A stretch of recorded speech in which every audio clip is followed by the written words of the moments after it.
Hello, friends, and thank you for supporting This Day in Jack Benny. I'm John Henderson. This is not a regular episode of the Jack Benny program. In fact, it's not even an episode where Jack Benny appears, but it is all about Jack Benny. It's an episode of Fred Allen's radio show right at the height of the Fred Allen-Jack Benny feud. Everybody would tune into the Jack Benny program to hear what he would say about Fred Allen, and then everyone would tune into the Fred Allen program to hear what he would say about Jack Benny. This episode is from February 24th, 1937. It includes the life story of Jack Benny, according to Fred Allen. Plus other fun things like a talking violin. So brush with Ipana toothpaste and enjoy the show.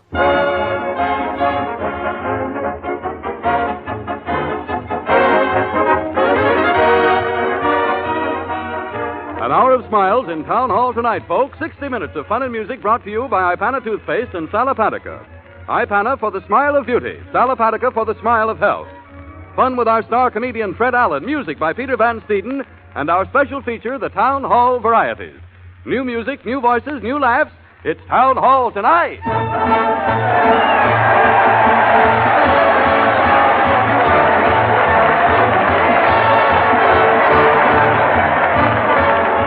That crowd cheer as Fred Allen leads the crowd to the old town hall. Fred's wearing his Admiral's hat, followed by those old Devil C-minus Cyranos, the mighty Allen Art players. Let's follow the shouting throng. Everybody's going. Everybody's going. Here they come, hotel guests. Would you like a room with a radio, madam? Never mind the room. Just give me the radio clerk at Town Hall tonight. Traffic code violators. What's this ticket, officer? Did I violate the new code? Yes, lady. You haven't turned on your radio, and it's Town Hall tonight. Kiddies. What do you mean, bringing your school books to the supper table, Rollo? I gotta finish my homework while I'm eating, Ma. It's Town Hall tonight.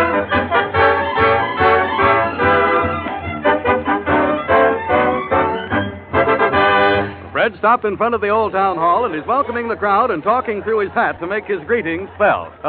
Let's listen.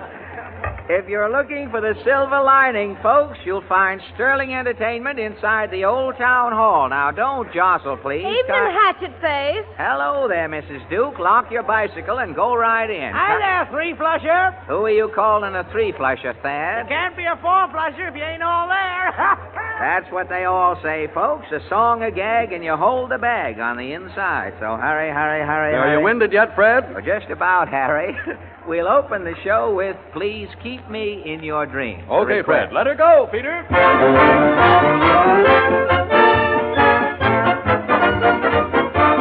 Please keep me in your dreams, in your sweet dreams. Let me hold you.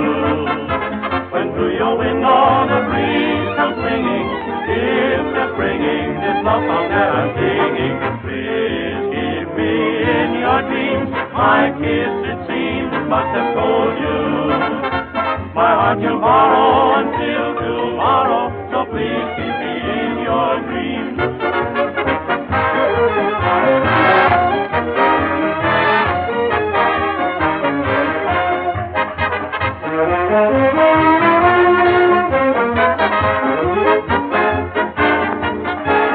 Please keep me in your dreams. My kiss, it seems, must have told you. My heart you'll borrow until tomorrow, so please keep me in your dreams. Presenting that powerful, potent potentate of fungent Promethean persiflage, passe pussography, plus a potpourri of patter, powwow, and wow, Fred Allen in person.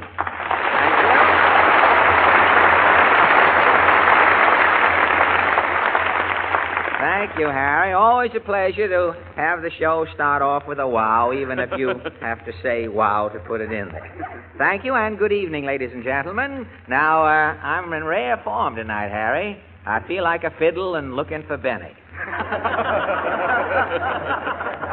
Good evening, ladies. Good evening. Good evening, ladies and gentlemen. We present the mighty Allen Art Players. This little company has recently published its memoirs of the theater. The book is called Act Alone and Like It. Tonight, this stagnant little band dramatizes the life story of that popular ne'er-do-well, Jack Benny. Overture, Peter.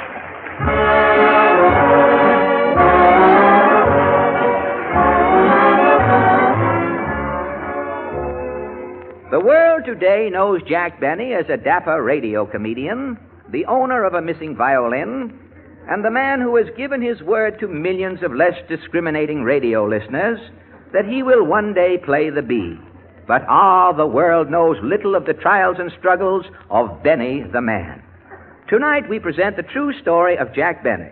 On the night of April 1st, 1901, Jack Benny was born in a log cabin at Waukegan, Illinois. As his father, Joshua Benny, paced the floor, the doctor entered the cabin. Evening, Joshua. About time you got here, Doc. You know I'm expecting a bundle. I was held up, Joshua. Little Jones kid next door's got measles. Takes time to get them spots off one by one with carbona. Well, I'm worried, Doc. What time will the stock get here? Well, I'll look out the door. Any signs of it, Doc? No. Say, wait a minute. Yep, here comes Bird. It's about time. Tain't no stork, though. Oh, what is it? It's a dirty-looking fowl. Looks like a buzzard. Close the door. That's mighty queer. A buzzard flying over your chimney. Say, look. It's your baby, Joshua. Gad, brought by a buzzard. Well, I'll be...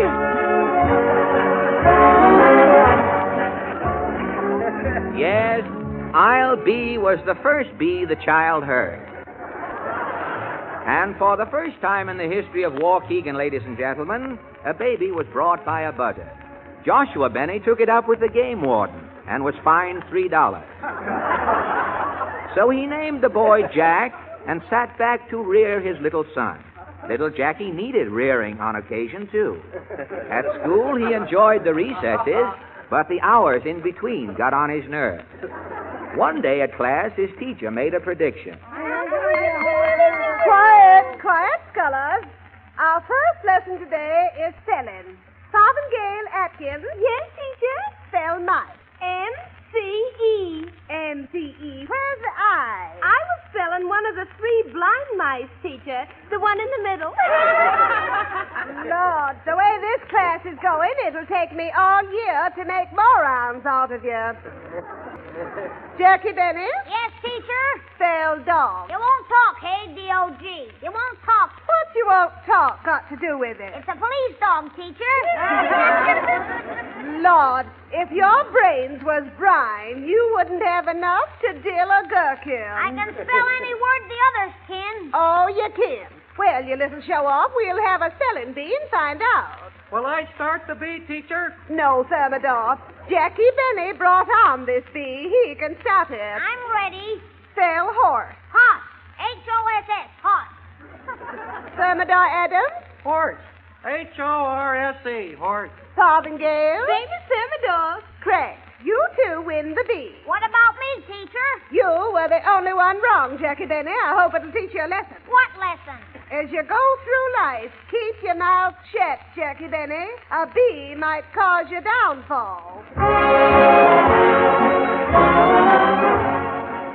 Little did the school teacher suspect that in years to come, little Jackie Benny would open his mouth, and again a bee would cross his path. When Jackie was 10, a music teacher owed his father $6. The music teacher couldn't pay, and Joshua Benny decided to take it out in trade. Little Jackie was sent to absorb $6 worth of music. And the last day, Jackie and the music teacher had word. Good morning, Mr. Schultz. So, Jackie Benny, again you are here? Yes, Mr. Schultz. I have given you 24 lessons on the violin. Yes, Mr. Schultz. 24 lessons at 25 cents a lesson, that's $6. Yes, Mr. Schultz, but Pa says you owe him a quarter interest. Interest. Well, that will be one more lesson. After today, I am rid of you. What'll I play? What you always play, the scale. 24 lessons you are taking, and you still ain't finished the scale. Dumb cops. Quit beefing and give me 2 bits worth of symphony. Schultz will pay to the last penny. Start the scale. Z, G, E, F, G, A. Come, Domox. One more note. You didn't teach me that way, going yet, Mr. Schultz. Good. The time is up. Your lesson is over. Am I through? Yes, you are a finished musician. But I can only play up to A. Yes, Jackie Benny. Go home and tell your father you will never play the B.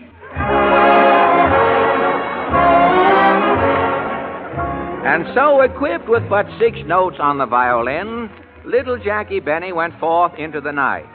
Some years later, the Waukegan pool room burned down.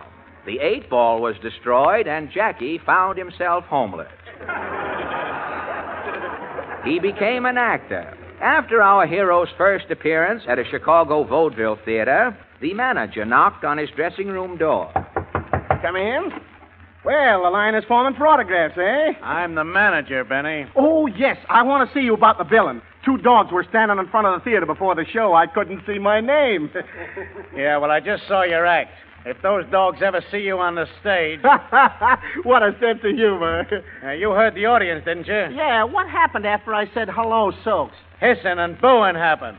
I hate an audience that can't make up its mind. Yeah, well, I've made up my mind, Benny. Well, tonight I'll change that Hello Soaks opening. I got a wow. I say, a funny thing happened on the way to the theater. No, nothing's going to happen to you on the way to the theater tonight, Benny. No? No, you can't. I got another act coming from the palace. What act? B. Lily. His vaudeville career nipped in the thud. Our hero hitchhiked to Hollywood. The picture business was in its infancy, and in a moment of childish abandon, the industry hired Jack Benny to appear in pictures. In 1928, he played his first starring role. Do you remember this scene from the first Broadway melody? The concert is off, Goldberg. I refuse to play. But Carnegie Hall is sold out, Mr. Knifetz. Knifetz has spoken, Goldberg. I will not play. But where am I getting another fiddler? Who is there? Jack Benny, a fiddler. Scram. Jack Benny's sensational success as a knock on the door led to another starring role. In the big broadcast, he dominated this scene. Armand, I love her. Dolores, my love. Answer the phone, Armand. Yes, Cherie. Hello? It is for you, my pet. Who is calling? The name is Jack Benny. Hang up. As a lover who wasn't seen in the picture, but who called the star up on the phone, Jack Benny was a negative sensation. And then the world saw his greatest triumph in Love is Overrated, a Nobel picture. This was Jack's big celluloid moment. I say there's a man in that closet. Darling, you're mistaken. Let me try that door. Locked. Yes, thank heavens. The man in that closet was Jack Benny. Again, you didn't see him on the screen, but critics agreed that in that closet, Jack Benny gave the greatest performance of his career. It wasn't long before he was noticed on the Tantamount lot, and one day he was called to Mr. Luker's office. Mr. Benny, I've been watching your sensational progress in the film. Are you signing me to a long-term contract, Mr. Luker? Yes, Benny. From now on, you will appear in B pictures. He is still making B pictures to this day, ladies and gentlemen. And as a sideline, he fills in between the commercials on a radio program. In December 1936, Mr. Benny, cocksure of himself and overrating his prowess on the violin, accepted the challenge of an obscure radio comedian. Mr. Benny intimated that he could and would play Schubert's immortal musical composition, The Bee. On Sunday, January 17th, Jack Benny said... Next week, folks, I'll play the B. On Sunday, January 24th, Jack Benny said... My violin has been stolen. On Sunday, January 31st, Jack Benny said... Ben Burney has been kidnapped. And Mr. Benny has yet to play the B, ladies and gentlemen. Is he man or is he maestro? Cleopatra met her doom through an insect called the asp. Little Miss Muffet's career was rudely blasted by a spider. Jack Benny's future depends upon the bee.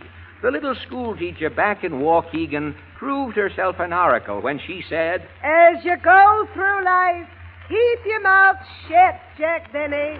A bee might cause your downfall. And to prove conclusively, ladies and gentlemen, that this generation may never hear Mr. Benny play the bee, Sinclair Lewis has taken up the cause of a disappointed people and expressed the sentiments of millions in a single volume.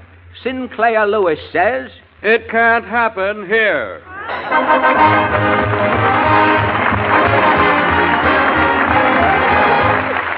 Thank you, ladies and gentlemen, thank you. And thank you, Harry, for that cameo-like characterization you just chiseled out for the mighty Allen art players.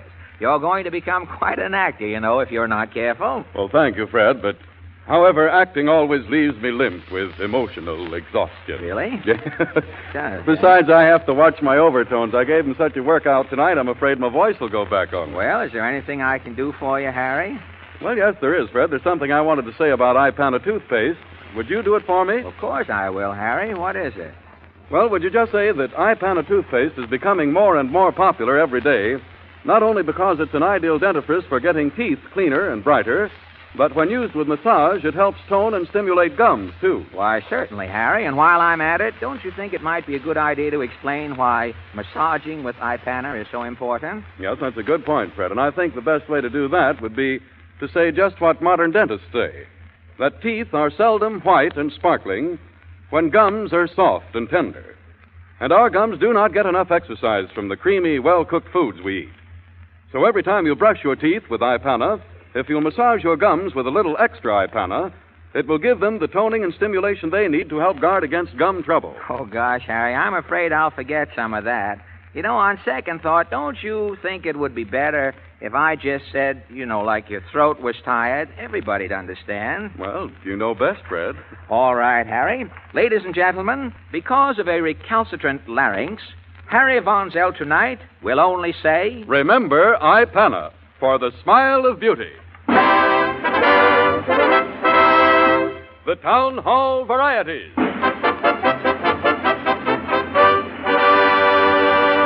The stage of the old town hall is being cleared now, ladies and gentlemen. The keeper is taking the mighty Allen art players back to their padded suite to make room for Fred and some guest stars whom he knows you're going to enjoy. So let's ask the man who found them what lies ahead. Fred? Things lie ahead that are good, Harry. Tonight I've called back two of our former solo artists because Mr. Helen. There's a musical novelty, Harry, an original Mr. baritone. Helen, look, I got... Now, later, please. Ladies and gentlemen. Yeah, but I told you, Mr. Helen, listen, if you'll listen look, to me, I got to tell you about it. I know, but you may be the violin player with Peter's orchestra, but the program is going on. Yeah, but look, I broke out of the orchestra because I got to tell you about it. What is it you want? Well, I thought maybe that you'll give me an opportunity maybe to make a broad crash. Yeah, I thought. You want a what? I say, I thought, you see, I play a fiddle, you know it. Now, look, you play a violin, Yeah. all right. I have enough trouble with an alleged violin player out in Hollywood. I don't care to augment the guild. Yeah, I know this, but listen, I don't care about that guy out in California. He don't mean nothing to me. So, you see, I thought my fiddle... That Benny'll stoop to about anything. Yeah. Did he send you here to heckle me? No, he didn't. Benny didn't send me. His uncle did. Which uncle? His Uncle Jelovich. Who? His Uncle Jelovich. I'm a Jelovich. Jello, which flavor are you? Kosher. That's the seventh one. I hadn't heard of that one up to now. Well, I could use a violin player. Can you by any chance play the B? Can I play the B? Can I play the B? I'm asking you. I know, but I'm asking myself. I want to make sure. Now, look, go on. You either play or else. Well, look, Mr. Allen, don't get mad. No, I'm not mad. I'm just asking you to play. Yeah, okay. Listen, in fact, if I don't play the B within 30 days... Well? It'll be March. Now, never mind. I just play the B. Okay, I'll play the B. All right, Mr. Allen, listen, this is a good B. I like it. Listen, What are you doing now? I'm swarming up. I don't believe you even know the B, do you? Oh, was that you or the violin? The fiddle. Oh, the fiddle talks too, huh? I'll speak to the violin from now on. I might... What did you say? Oh, you don't? You don't know, huh? Why don't you play the B if you know it? Oh, come on.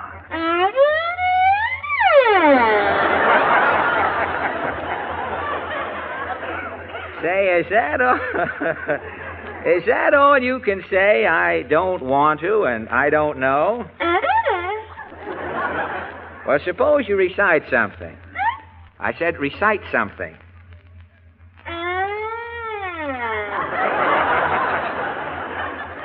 What are you going to recite?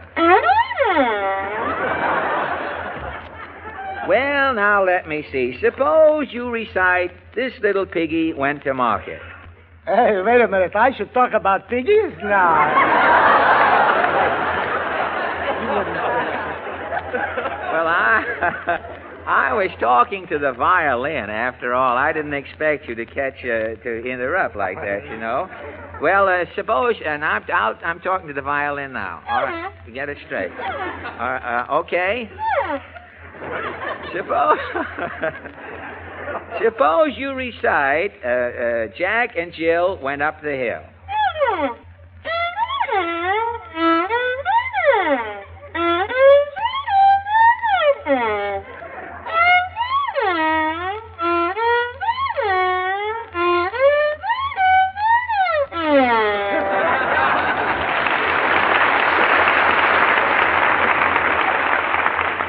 Say, that was swell. You know what is your name, anyhow? Oh, yeah, I'm talking. I didn't tell you. My name is Bobby Gilbert. Bobby Gilbert, huh? Gilbert, yeah, With Gilbert. a capital G. Bobby Gilbert. Either one, geez. Would you like to do me a favor, Mr. Gilbert? Oh, I'll be glad to, Mr. Allen, certainly. Well, I want to ask you, it's not really, I just want to ask you through the violin to do me a favor. Would you send my regards to Jack Benny on the violin? Could you do that? Certainly. All right. Will you just tell Jack Benny what you think the violin would want me to say to him? Would you do that? Hey, Jack, listen. Thank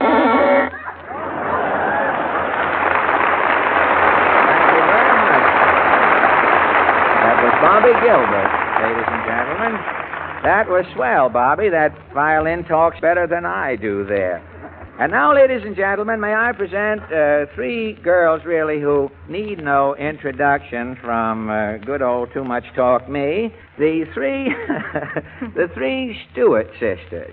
I know that you have heard the Mrs. Stuart, Julie, Judy, and Jean many times on Rudy Valley's program. You have been with Rudy Valley for some time, haven't you? Yes, we have. You have? I was going to... How is Rudy these days? Is he all right? Oh, he's fine. He's fine. Now, I heard a rumor that Rudy was getting a little absent-minded lately. I dismissed it. I heard last Thursday on his program, when the program started, he climbed up on Edgar Bergen's knee, but I dismissed the whole thing.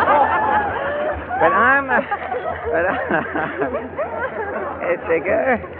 Lucky Mr. Benny wasn't there. He'd have climbed up on Charlie McCarty's knee. That would have been a pretty howdy-do. Well, Mrs. Stuart, I'm Mrs., meaning the plural of three charming ladies, or plural of one charming girl multiplied by three. I'm just going to ask you what you're going to sing. We're going to sing a Hawaiian swing song, Tahua, Hawaii. A new Hawaiian swing song? Yes. Where did you get that, in Hawaii? No, we didn't go to Hawaii for it, but it's... Well, it's nice. They'll meet you halfway in Omaha, you know. If you want a Hawaiian number, they're very decent about it. Well, all right, I shall get out of your way and let sweet melody fill the air, what's left of it in the studio. All right, thank you. Hawaii, Hawaii. We took a trip to that island way out in the Pacific, Hawaii, and we're here to say it's terrific. The natives were swell, and we welcomed the chance To sing them a swing song and let them dance. Then to the beat of their shuffling feet, they taught us a song of romance. Kaitu, witu, wahila, eh, henila, fili, toe, luala, puta, duila, ita, toe, toe, anuli, poet, apalai. Ah, wait, no, we are well at all.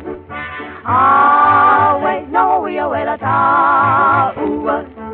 Ta-oo, witu, wahila, eh, henila, fili, toe, luala, puta, duila, ita, toe, toe, anuli, poet, apalai.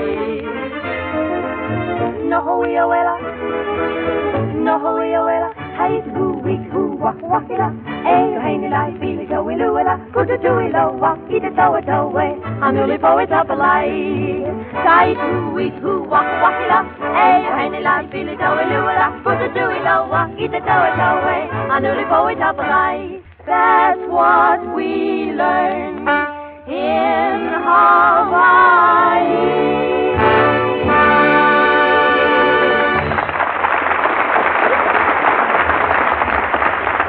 You have just heard the lovely three Stuart sisters, ladies and gentlemen. And now we have a real surprise for you. A few weeks ago on our program, we had a young lady who suffered with hay fever. And strange as it may seem, a week or two before that, we had a gentleman on another program who also suffered with hay fever.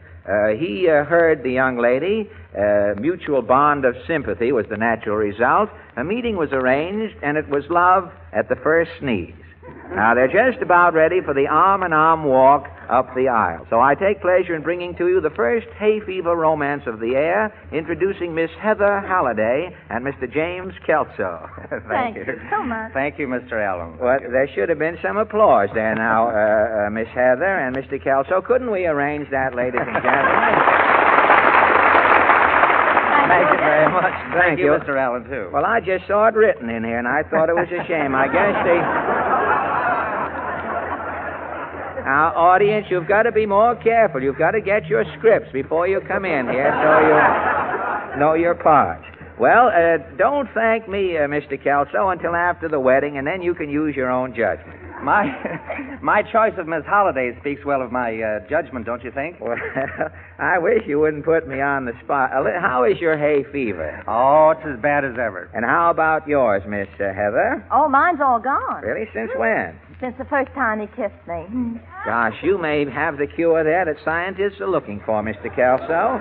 Well, that's fine. Yeah, no, I've got hiccups. You don't mean to tell me that... Now, listen, you can't blame that on me. Me.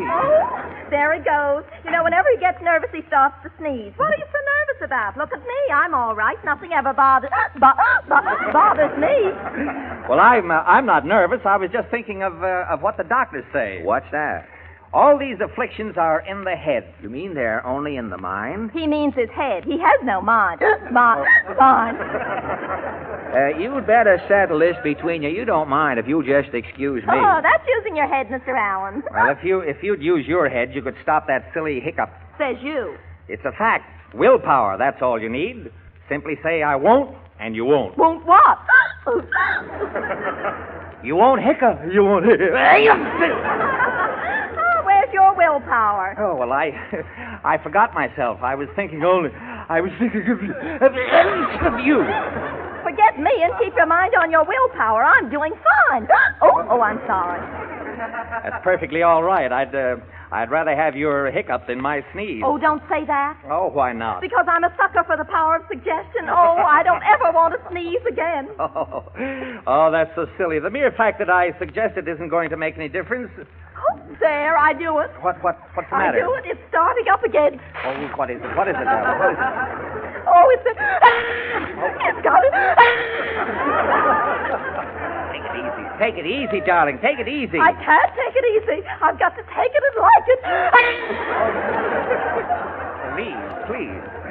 But we're going to be married. Please control yourself. Too late for control now.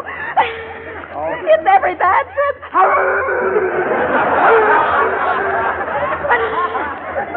Oh, darling, please, you're going to ruin everything. What will I do? Use your head. What do you think I am using?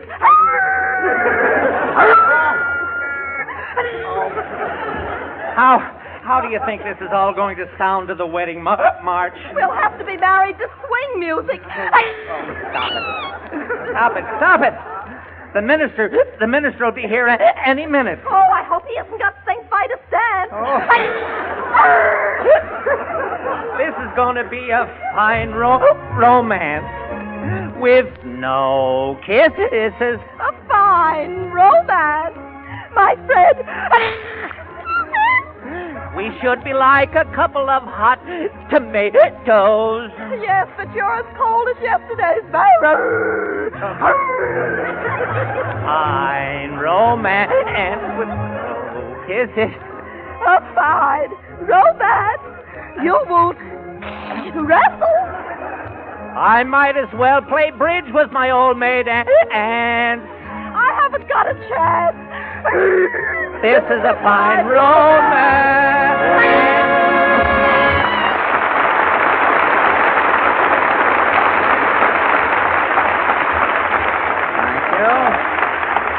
You have just heard Miss Heather Holliday and Mr. James Kelso. Thank you very much. And now, ladies and gentlemen, we have another vocal treat in store for you. Tonight we present the first surrealist opera singer, Mr. Jerry Colonna. How are you tonight, Jerry? Very well, thank you, Mr. Allen. Nice of you to flatter me there with the prefix. But I wanted to ask you for a long time. I haven't heard you sing since last year. You come from up home, up around Boston, don't you? That's right, Mr. Allen. Whereabouts? I come from Boston, From but Boston, I spent a little time in Dorchester. In Dorchester, hey? What part of Dorchester? There are many. There you say. Well, you'll have company going home tonight, I can see that. But I heard you sing at a recital at the abattoir there in Brighton. You studied voice. Did you study voice up there? Yes, I did. I heard your concert. I heard that you are a graduate of the Baldwin Locomotive Vocal. Well, I'm not going to get confused any farther, Jerry. I'm just going to ask you what your first number tonight is going to be. Well, it's the title, You're My Everything. You're My Everything. You're going to give an impression of an operatic tenor, a little askew, singing You're My Everything, right? That's right. All right, thank you.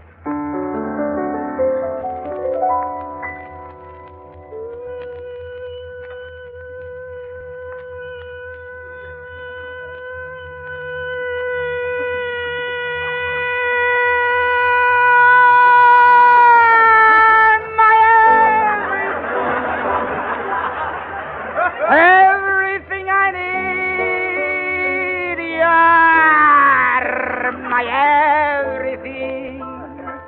From the books I read, you're way beyond belief, and just to make it real, you're my winter, summer, spring, my everything.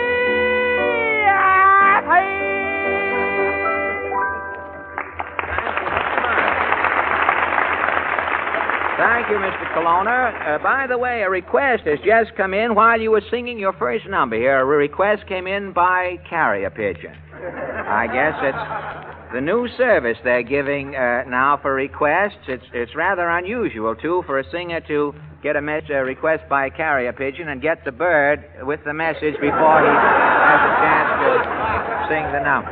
Well, this is for an operatic song, the Once Over Lightly number from the Barber of Seville. Or are you going to sing something else? What? It's the quartet from Rigoletto. Oh, you're singing it alone? With accompaniment by the great Binion on the flute. Oh, on the flute, eh? Well, we're cutting down 3. I hope the NRA doesn't hear about this. You go right ahead.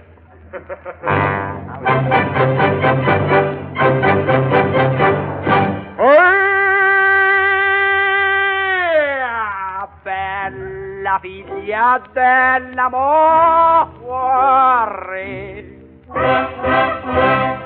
bella figlia dell'amore,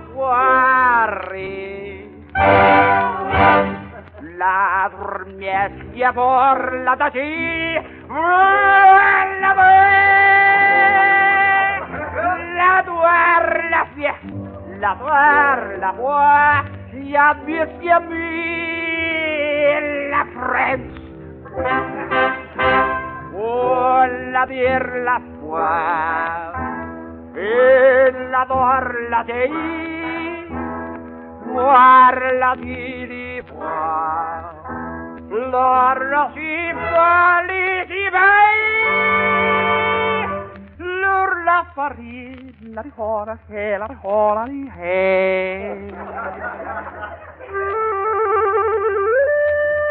Oh,